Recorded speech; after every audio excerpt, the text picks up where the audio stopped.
వేదిక కింద ఉన్న సైనికులందరికీ నా కళాభివందనాలు. ఓ పిల్లాడు వాళ్ళ నాన్న దగ్గరికి వెళ్ళి అడిగాడు, నాన్న నేను 14 ఏళ్ల వయసు వచ్చింది, ఎలాంటి స్నేహితులను ఎంచుకోవాలి, ఎలాంటి వాళ్ళతో నేను ఉండాలి, ఎలాంటి జీవితాన్ని ఎంచుకోవాలి అని అడిగాడు. తండ్రి చెప్పాడు, నీకు ఒక చిన్న ఎగ్జాంపుల్ ఇస్తాను, ఒక యాక్టివిటీ ఇస్తాను, ఆ పని చేస్తే నీకే అర్థమవుతుంది అన్నాడు. ఏంది నాయన అదని అడిగాడు. అడగానే తండ్రి ఒక మెరిసే రాయి, అదేం డైమండ్ కాదు, మెరిసే రాయిని ఒకటి ఇచ్చి ఇది తీసుకుపోయి మన ఎల్బీ నగర్ బయట ఉన్న కూరగాయల మార్కెట్ రైతు బజార్ దగ్గర పోయి పట్టుకుని ఉంచో, ఎవరితోనూ మాట్లాడకు, ఎవరైనా వచ్చి ఇది అమ్ముతావా అని అడిగితే తల ఊపు, ఎంత అంటారు, 2000 చూపించి బిడ్డ అన్నాడు. వీడు సంతోషంగా రాయి తీసుకుపోయి రైతు బజార్ బయట నుంచున్నాడు. కాసేపటికి ఒక అంకుల్ వచ్చిండు, బాబు ఇది అమ్ముతావా అన్నాడు. బాబు ఇది అమ్ముతావా అన్నాడు. తల ఊపాడు. ఎంత అన్నాడు. 2000 చూపించాడు. ఓ 200 రూపాయల నేను ఇస్తాను అని చెప్పి అన్నాడు. వీడు ఆగమని నాన్నకు ఫోన్ చేశాడు. నాన్న 200 అంటున్నాడు, అమ్మమంటావా అని చెప్పి అన్నాడు. ఉండరా, నీది అవ్వలేదు, ఇప్పుడు అదే రాయి తీసుకెళ్ళి దిల్సుఖ్ నగర్లో ఉన్న మన రత్నదీప్ సూపర్ మార్కెట్ బయట నుంచో ఇదే ఎక్సర్సైజ్ చేయన్నాడు. తను అక్కడికి వెళ్ళి దిల్సుఖ్ నగర్ బయట ఉన్న రత్నదీప్ సూపర్ మార్కెట్ దగ్గర నుంచున్నాడు. కాసేపటికి అంకుల్ వచ్చాడు. బాబు ఇది అమ్ముతావా అన్నాడు. తలూపాడు. ఎంత అన్నాడు. మళ్ళీ 2000 చూపించాడు. ఓ 2000 రూపాయల నేను ఇస్తా బిడ్డ అన్నాడు. ఉండమని చెప్పి నాన్నకు ఫోన్ చేశాడు. నాయన 200 కాదే 2000 అంటున్నాడు, ఇచ్చేయమంటావా అన్నాడు. తండ్రి ఆగరా, ఇదే రాయి తీసుకెళ్ళి దిల్సుఖ్ నగర్లో ఉన్న జాయ్ అలికాస్ లాంటి డైమండ్ షోరూమ్ లోపల పోయి, లోపల బయట కాదు, పట్టుకుని నుంచో, మళ్ళీ రిపీట్ చేయన్నాడు. వీడు ఆ షోరూమ్ లోపల పోయి నుంచున్నాడు. కాసేపటికి కారులో ఒక అంకుల్ వచ్చాడు. బాబు ఇది అమ్ముతావా అన్నాడు. తల ఊపాడు. ఎంత అన్నాడు. మళ్ళీ 2000 చూపించాడు. ఓ 2 లక్షల రూపాయల ఇస్తా బిడ్డ అన్నాడు. వీడు ఆశ్చర్యపోయాడు. పరిగెత్తుకుంటూ తండ్రి దగ్గరికి వెళ్ళి, నాన్న అదే నేను, అదే రాయి, ఒకడు 200 ఇస్తా అన్నాడు, ఒకళ్ళు 2000 ఇస్తా అన్నారు, ఒకళ్ళు ఎందుకు 2 లక్షలు ఇస్తా అన్నారు అని అడిగాడు. అప్పుడు ఆ తండ్రి చెప్పాడు, అదేరా నిన్ను ప్లేసింగ్ యువర్ సెల్ఫ్ అంటే మంచి పార్టీలో మంచి వ్యక్తుల మధ్య పాజిటివ్ థింకింగ్తో గెలిచే స్థానంలో నువ్వు ఉంటే నీ విలువ 2 లక్షలు అవుతుంది, మీడియాకర్ పీపుల్తో ఉంటే నీ విలువ 2000 అవుతుంది, నువ్వు నెగిటివ్గా ఉంటే నీ విలువ 200 ఉంటుందని. 2 లక్షల రూపాయల విలువైన కార్యకర్తలున్న సుధీర్ గారు అదృష్టవంతులు, గొప్ప నాయకులు. ఎందుకంటే మీరందరే ఆయన బలం. ఒక అక్షరం మామూలుగా ఒక అక్షరంలో ఉంటుంది, అదే అక్షరం ఇంకో అక్షరంతో కలిస్తే అది పదం అవుతుంది, ఒక పదం మరికొన్ని పదాలతో కలిస్తే అది కావ్యం అవుతుంది. అటువంటి కావ్యం సుధీర్ రెడ్డి గారు, అటువంటి అక్షరం మీరందరూ కలిస్తేనే తెలంగాణ అవుతుంది, మీరందరూ కలిస్తేనే బీఆర్ఎస్ అవుతుంది. నాకు ఇచ్చిన టాపిక్ ఏంటంటే పబ్లిక్ స్పీకింగ్. ఎందుకు మనం స్టేజ్ ఎక్కి కానీ నలుగురి మధ్య పబ్లిక్ స్పీకింగ్ అంటే నాలాగా ఉపన్యాసాలు ఇవ్వటం కాదు. పబ్లిక్ స్పీకింగ్ అంటే మనం పోయి ప్రజెంటేషన్ చేయటం కాదు. 2 కంటే ఎక్కువ మంది ఉన్నప్పుడు ఆ 2తో 3తో మనం మాట్లాడే మాట వాళ్ళకి అర్థమయ్యే విధంగా చెప్పడమే పబ్లిక్ స్పీకింగ్. మనం మాట్లాడటం కాదు, అవతల వాడికి అర్థమయ్యేలా చెప్పడమే పబ్లిక్ స్పీకింగ్. మీ అందరికి ఒక ఎగ్జాంపుల్ చెప్తా. మనందరం బొమ్మరిల్లు సినిమా చూసామా లేదా? గట్టిగా అనాలి. నేను హాయ్ అంటే మీరు హలో అనండి, నేను హలో అంటే మీరు హాయ్ అనండి. అప్పుడు మీరు వింటున్నట్టు తెలుస్తుంది. సినిమా చూడడానికి రాలే, ఇక్కడ నేర్చుకోవడానికి వచ్చాం. Hello hi, hello hi. మీరంతా బొమ్మరిల్లు సినిమా చూశారు కదా. సినిమా చివరిలో సిద్ధార్థ గారు వాళ్ళ నాన్న క్యారెక్టర్ వేసిన ప్రకాష్ రాజ్ తోటి మనసిప్పి మాట్లాడతాడు. నాన్న అంతా నువ్వే చేసావు నాన్న, నేను ఏ షర్ట్ వేసుకోవాలో నువ్వే చెప్పినావు నాన్న, నేను క్యారమ్ బోర్డు ఆడుతుంటే ఏ కాయిన్ కొట్టాలో నువ్వే చెప్పావు, నేను రోడ్డు దాటుతుంటే నా చేయి పట్టుకు దాటించావు, నువ్వు ఇంకా నా చేయి నీ చేతిలో ఉంది నాన్న అన్నాడు.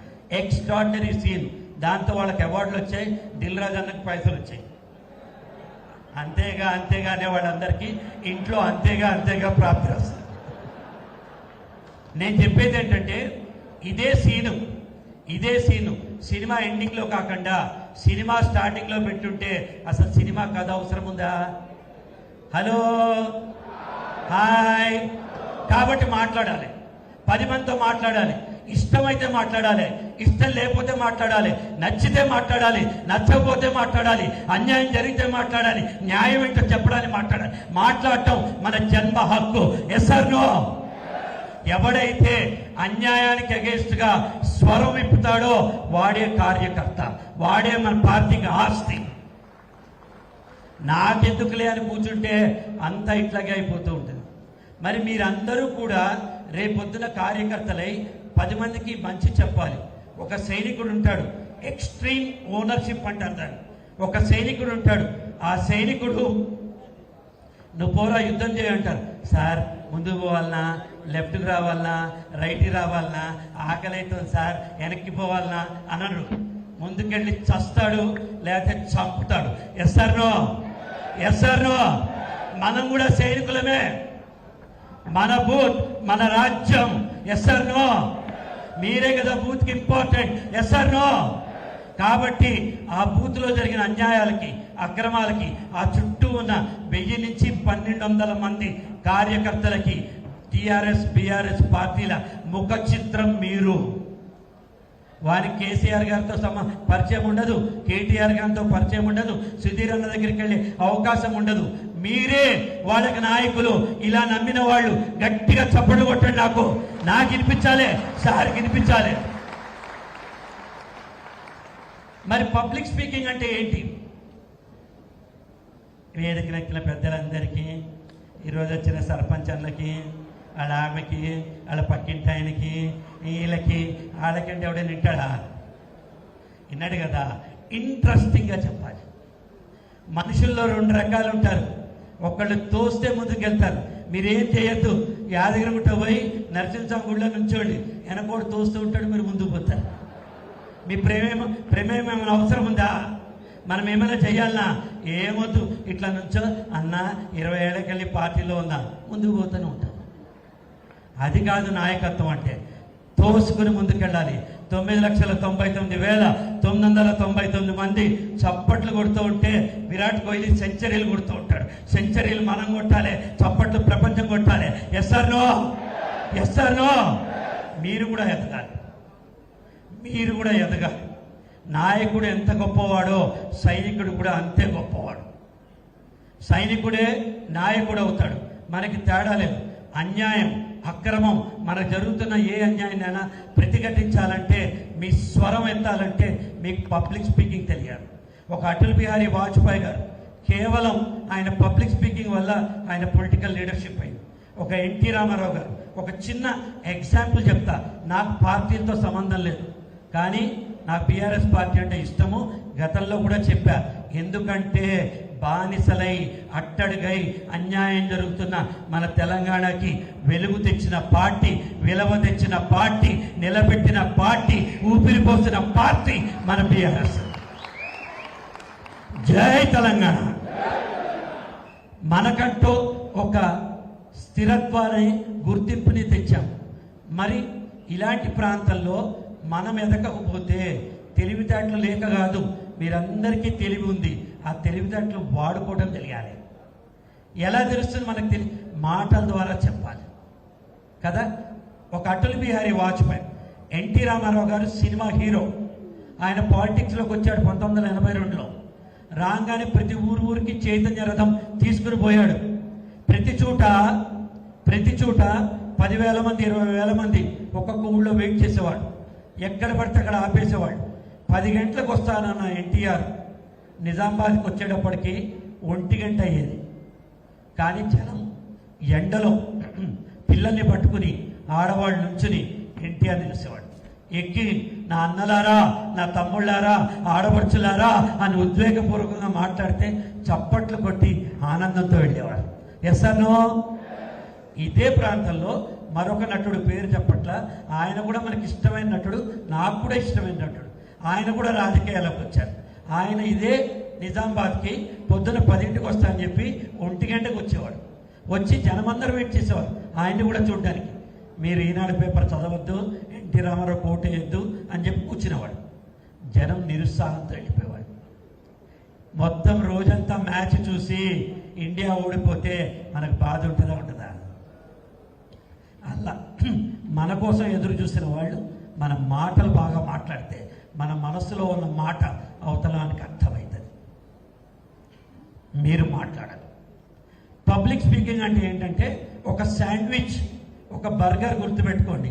ఈ శాండ్విచ్ బర్గర్లో పైన ఒక బ్రెడ్ ఉంటుంది, కింద ఒక బ్రెడ్ ఉంటుంది, మధ్యలో చికెన్ కావాలంటే చికెన్ ఉంటుంది, మటన్ కావాలంటే మటన్ ఉంటుంది, వెజిటేబుల్ కావాలంటే వెజిటేబుల్ ఉంటుంది, చీజ్ కావాలంటే చీజ్ ఉంటుంది. Hello, hi.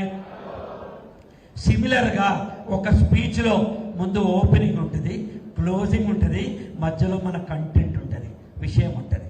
అర్థమైందా? ఓపెనింగ్ వెంటనే మన ఇక్కడ రాగానే వేదిక మీద ఉన్న పెద్దలకి, వేదిక కింద ఉన్న వాళ్ళకి, ఎల్లన్నకి, మల్లన్నకి అని మొదలు పెట్టదు. ఒక స్టైల్ తోటి మొదలు పెట్టాలి.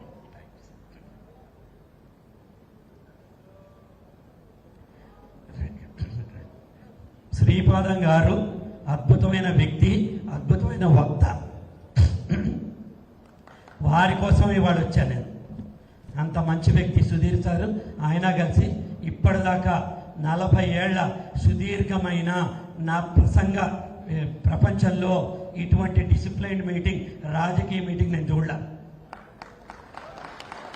నేను చూడలేదు. ఎలా ఉంది అంటే ఒక కార్పొరేట్ ట్రైనింగ్ లాగా ఉంది తప్ప కార్యకర్తల ట్రైనింగ్ లా లేదు. అంటే మీ స్ఫూర్తి ఎంత గొప్పదో అర్థమవుతుంది. ఎలా అయితే శాండ్విచ్లో ఒక పైన బ్రెడ్ ఉంటుందో, కింద బ్రెడ్ ఉంటుందో, మధ్యలో కాంటెంట్ ఉంటుందో, మన స్పీచ్కి కూడా ఒక ఓపెనింగ్ ఉండాలి, ఒక క్లోజింగ్ ఉండాలి.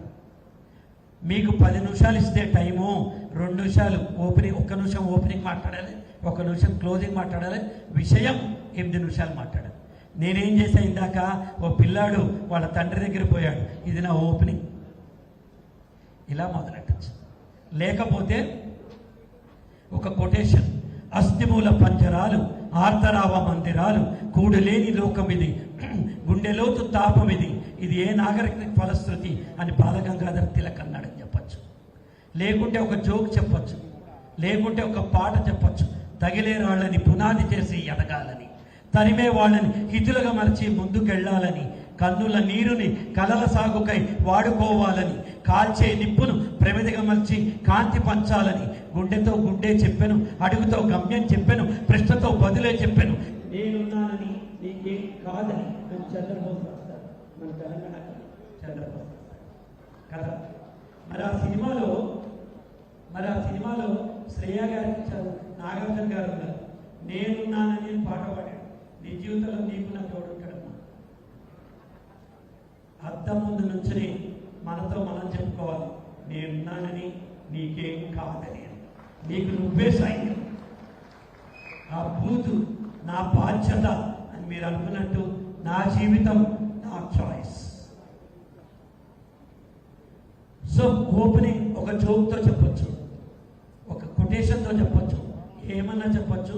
చిన్నపాటి గ్యాప్ తీసుకుని అది చెప్పిన తర్వాత సభాధ్యక్షుల్ని, సభలో ఉన్న పెద్దవాళ్ళని అందరినీ ఉద్దేశించి మాట్లాడి మీ విషయంలోకి వెళ్ళిన తర్వాత మళ్ళీ 3 పాయింట్లు.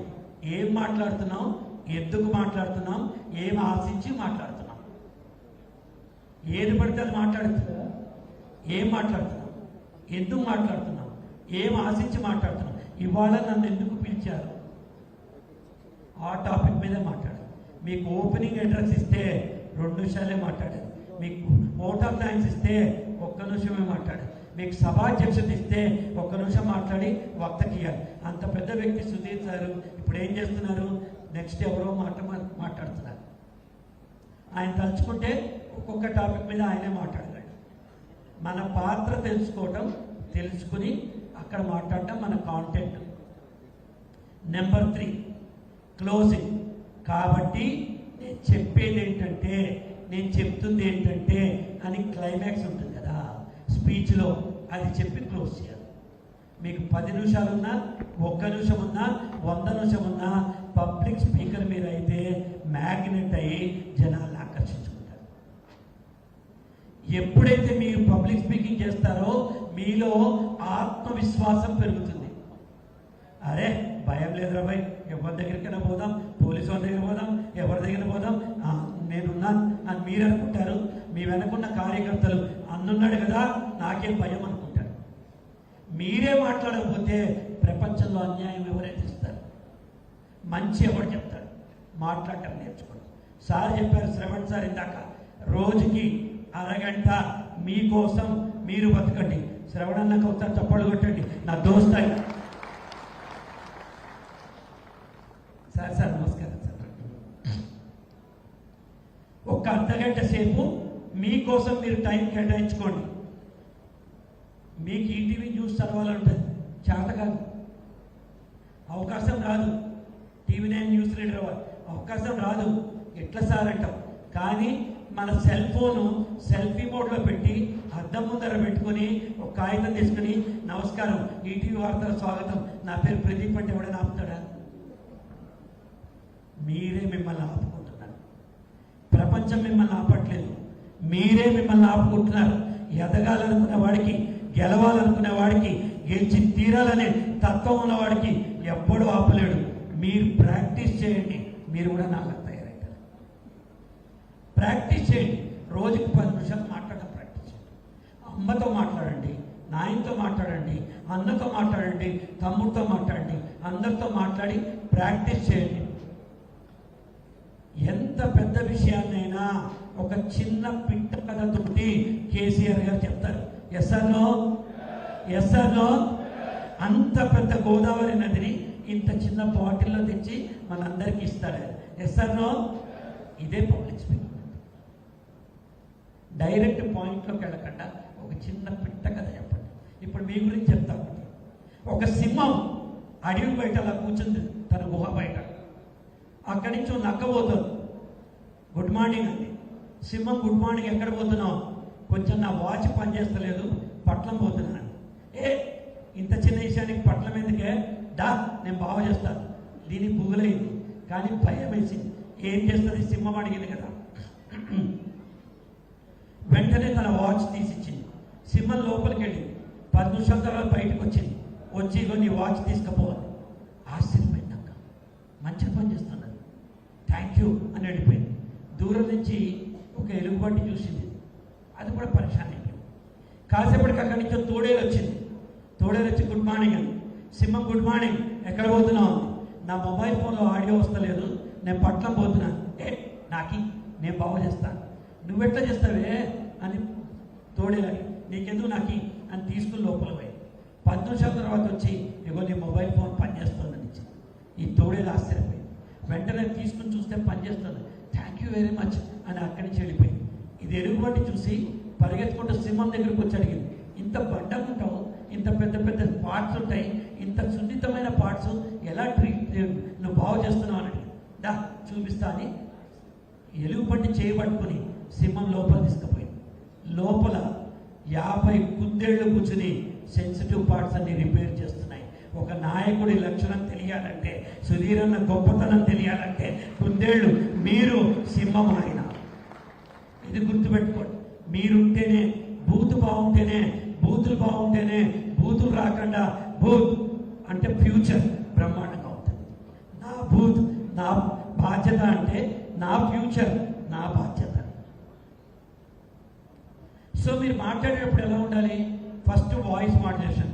వేదికమైన పెద్దలకి, వచ్చిన వాళ్ళకి, ఈరోజు మంచి మంది అందరు వచ్చారు, చేశారు, చెందారు, చాలా సంతోషం. ఈరోజు మా ఇంట్లో బుద్ధపాటి నా బుద్ధున్న కార్యకర్త, వచ్చిన వాళ్ళందరితో మంచిగా అంటే ఇక్కడ ఎవరైనా మీ వాయిస్ మాడ్యులేషన్ బాగుంది. అప్పుడప్పుడు పైన, అప్పుడప్పుడు కింద. మరి ఎట్లా సార్? నాకు చేతనవుతుందా? నేను ఇంట్లో వంట వండుతా, నాకు చేతనవుతుందా? నాకు చిన్న దుకాణం ఉంది, నాకు చేతనవుతుందా? నేను స్టూడెంట్ కదా. ఏ పనైనా ప్రారంభిస్తేనే చేతనవుతుంది, ప్రారంభించకుండా చేత కాదు. 100 పుస్తకాలు చదవండి, మీకు సైకిల్ వస్తుందా? సైకిల్ తొక్కితేనే సైకిల్ వస్తుంది. Yes or no? Yes or no? Cycle తొక్కడం మొదలెట్టాలంటే మాట్లాడ మొదలు పెట్టాలి. సో ఫస్ట్ థింగ్ ఏంటి? మీ వాయిస్ మాడ్యులేషన్. సెకండ్ థింగ్ ఏంటి? Eye contact. ఇక్కడే చూస్తూ ఇక్కడ తిరిగి ఇక్కడ వాళ్ళతోనే మాట్లాడుతుంటే ఇక్కడ వాళ్ళు ఏమవుతారు? నాకు శత్రువులు అయిపోతారు. కాబట్టి నేను ఏం చేస్తున్నా, అక్కడున్న శ్రీపతి సార్ దగ్గరించి ఇక్కడున్న దాకా అందరినీ నా కళ్ళతోటి ఐ కాంటాక్ట్ చేసి ప్రతి ఒక్కరి దగ్గరికి వెళ్ళి కళ్ళలో చూస్తూ నేను మాట్లాడుతున్నా. మనకున్న ప్రేక్షకులు మన శత్రువులు కాదు, మనకున్న దోస్తులు. చూసి మాట్లాడి సంతోషిస్తారు వాళ్ళు. ఎస్ఆర్నో మీ ఐ కాంటాక్ట్ బాగుండాలి. Third, gestures. మీకు జెస్చర్స్ అంటే ఆంగికాభినయం. మాట్లాడేటప్పుడు మనం ఇట్లా అంటాం, అట్లా అంటాం, ఇట్లా అంటాం, ఇట్లా అంటాం అంటే మనుషులు కదా. ఇవి డిస్ట్రాక్షన్గా ఉండకూడదు. నేను ఇప్పుడు చెప్తా, జేబులోంచి ఒక కర్చీఫ్ తీస్తా, మాట్లాడితే ఇక్కడ తుడుస్తా, జేబులో పెడుతూ ఉంటా. ఈరోజు చాలా మంచి రోజు, ఈరోజు అద్భుతమైన రోజు, ఈరోజు చాలా సుదినం. ఇంకా మీరు నేనేం చెప్తున్నాను వినరు. జేబులోంచి దస్తి ఎప్పుడు తీస్తాడు, ముఖం ఎప్పుడు తుడుస్తాడు, జేబులో ఎట్లా పెడతాడు. తీ తీ దస్తి తీ, తుడు తుడు, ముఖం తుడు, తీ తీ, జేబులో పెట్టు. ఇవే నడుస్తాయి, ఇంకేం నడు. Yes or no? మనం చేసే అభినయం మనం మాట్లాడడానికి సిద్ధం అవ్వాలి. కాబట్టి నేను చెప్పేదంటే ఈ రోజు నుంచి మీరందరూ చేయండి. ఇట్లా లూజ్ ఉండదు. అర్థమవుతుందా? ఒక పెద్ద ప్రోగ్రాం సాయంత్రం చేస్తున్నాము గచ్చిబౌలి ఇండోర్ స్టేడియంలో. 10 రోజుల నుంచి దానివల్ల గొంతు పోతుంది ఏమనుకోద్దు. సో యువర్ వాయిస్ మాడ్యులేషను, యువర్ ఐ కాంటాక్ట్ సెకండ్ది.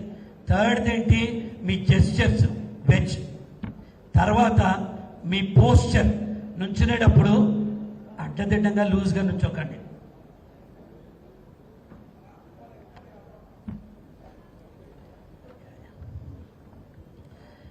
నుంచునేటప్పుడు లూజ్గా నుంచోవద్దు. హలో, నన్నే చూడాలి. Hello, hi, hello, hi. చూసేటప్పుడు నన్ను చూడండి. సార్ వాళ్ళు వస్తారు, చప్పట్లు కొట్టాడు అందరికీ, నో ప్రాబ్లం. వచ్చిన వాళ్ళని ఒకసారి గట్టిగా చప్పట్లు కొట్టండి, నా వైపు తిరుగుతారు మీరంతా. సో మీ జెస్చర్స్ ఎలా ఉండాలంటే మనం మాట్లాడేదానికి సరిపోయేటట్టు. నేను 3 సార్లు వెళ్ళే అసెంబ్లీకి, నేను 2 చూపిస్తున్నా, 3 మాట్లాడుతున్నా. మనం మాట్లాడేదానికి మన ఆంగిక అభినయం జెస్చర్స్ అలాగే ఉండాలి. నెక్స్ట్, మీరు నుంచునే పొజిషను ఇట్లా లూజ్గా నుంచోద్దు, కదలద్దు. మంచిగా ఇట్లాగా అదే ఇట్లాగా అదే అని మాట్లాడదు. స్టేజ్ కదా ఇది, స్టేజ్ మీద వెనక చూపించద్దు. అవసరమైతే ఎప్పుడు వెనక చూపించకూడదు. స్టేజ్ మీద నుంచున్నప్పుడు ఏం చేయాలి? మీరు 45 డిగ్రీస్లో 2 కాళ్ళు పెట్టి ఇలా ఫోమ్గా నుంచోండి. కాళ్ళు నొక్కి పెట్టి నుంచోండి. తిరగాలనుకోండి, ఇక్కడున్న వాళ్ళకి ఇక్కడ తిరగండి, ఇక్కడున్న వాళ్ళకి ఇక్కడ తిరగండి, అక్కడున్న వాడు తిరగండి తప్ప ఇట్లా తిరిగి చేయొద్దు. మన బ్యాక్ చూపించద్దు. అర్థమవుతుందా? Hello, hi. మన పోస్చర్ ఎలా ఉండాలంటే 2 కాళ్ళు 45 డిగ్రీస్ ముందు పెట్టి మనం కొంచెం ముందుకు బెండ్ అయ్యి, నువ్వంటే నాకు ఇంట్రెస్ట్. ఇట్లా పోతే ఏంటి, నీ నుంచి దూరం అవుతున్నా. ఇట్లా అంటే ఏంటి, నీకు దగ్గర వస్తున్నా. నేను అంటే ఇంట్రెస్ట్ అని కొంచెం బెండ్ అయ్యి, మరి తొంగకల్లా కొంచెం బెండ్ అయ్యి మాట్లాడటం మొదలుపెట్టండి. ఇది మీ పోస్చర్. దాని తర్వాత ఎంఫసిస్. ఏ పదం ఇంపార్టెంట్ అయితే ఆ పదం మీద చిన్నపాటి స్ట్రెస్ ఇవ్వాలి, ఒత్తిడి ఇవ్వాలి దాని మీద. ఇది. దాని తర్వాత నెక్స్ట్ ఏంటంటే మీ పాజ్. కంటిన్యూస్ మాట్లాడద్దు. చిన్న మధ్యలో సెంటెన్స్ అయిపోయిన తర్వాత చిన్న గ్యాపులు ఇవ్వాలి. కాబట్టి నేను చెప్పేది ఏంటంటే వాళ్ళకి అర్థం అవ్వాలి కదా టైం. కాబట్టి నేను చెప్పేది అంటే ఇది నువ్వు వచ్చేసే, నువ్వు చేసుకోవా అంటే డబ్బాలో రాళ్ళేసి కుట్టినట్టు ఉంటుంది. అర్థం కాదు. మీరు మాట్లాడాలి. సో మీ వాయిస్ మాడ్యులేషను, మీ ఎంఫసిస్, మీ ఐ కాంటాక్టు, మీ జెస్చర్సు, మీ పోస్చరు, మీ తర్వాత మీ what you call it as మీ పీపుల్ టు ద పీపుల్, మిమ్మల్ని అందరినీ చూసి మాట్లాడటం, ఐ కాంటాక్టు, ఇవంతా కూడా మంచిగా ఉండాలి. ఒక స్పీకర్ అయితే అందరికంటే ఎక్కువ మీకు లాభము. హలో, స్పీకర్ అయితే ఎవరికి లాభం? మీకోసం, మీ బాగుండాలి, మీరు జీవితంలో ఎదగాలని ఇలాంటి కార్యక్రమాలు చేస్తున్నారు. ఇట్లాంటి ట్రైనింగ్ ప్రోగ్రాం చేపట్టిన సుధీర్ అన్న గారికి, శ్రీపాద్ రామ్ గారికి, నాకు ఎంతో ఇష్టమైన వ్యక్తి శ్రీపాద్. శ్రీపాద్ కోసమే వచ్చేవాళ్ళం. శ్రీపాద్ రామ్ గారికి, మన కార్యకర్తలకి, మీ అందరికీ జీవితంలో బాగుండి మీరందరూ మంచి వ్యక్తులుగా, మంచి వక్తలుగా, మంచి వ్యక్తి, మంచి వక్త ఎదగాలని మనస్ఫూర్తిగా కోరుకుంటున్నా. Thank you very much. ఒక్కసారి గట్టిగా ప్రదీప్ గారికి గట్టిగా చెప్పండి సార్ ప్లీజ్, గట్టిగా. ఇంతసేపు ఆయన చాలా పెద్ద ప్రోగ్రామ్ ఉంటే కూడా మన కోసం వచ్చినారు. ఒకసారి ఒక చిన్న స్టోరీ చెప్తాండి మీ అందరికీ. ఈ మన కార్యకర్తల శిక్షణ ప్రోగ్రామ్ ఎందుకు పెట్టిన మన దాన్ని ఒక స్టోరీ రూపంలో చెప్తా. వింటారా సార్? Yes or no? వింటారా sir? Yes or no? Okay. గుళ్ళో విగ్రహం ఉంటుంది, నాపరాయి ఉంటుంది. నాపరాయి మెట్ల మీద రాయి. పూజ అంతా అయిపోతుంది, పూజారి లాకేసి వెళ్ళిపోతాడు. వెళ్ళిపోగానే విగ్రహం రాయి ఏమంటది నాపరాయితోని, ఏం మామ అంత మంచిదేనా అంటది. విగ్రహం రాయి మంచిదేనా అని అడగంగానే నాపరాయి మెట్ల మీద రాయికి మంట మండుతుంది. ఎందుకు మండుతుంది తెలుసా? పొద్దున అందరు వచ్చి నిన్ను మొక్కుతారు, నన్ను దొక్కుతారు, నా బతుకులేం మంచి ఏడిసింది. అండ్ రెండోది, నీకు ధూపదీప నైవేద్యాలు, అభిషేకాలు, ప్రసాదాలు నన్ను ఫినైలేసి అడుగుతారు. మళ్ళా నీ ఏకశకలేంది, అంత మంచిదేనా మామ నన్ను అడుగుతావేందని నాపరాయికి మంట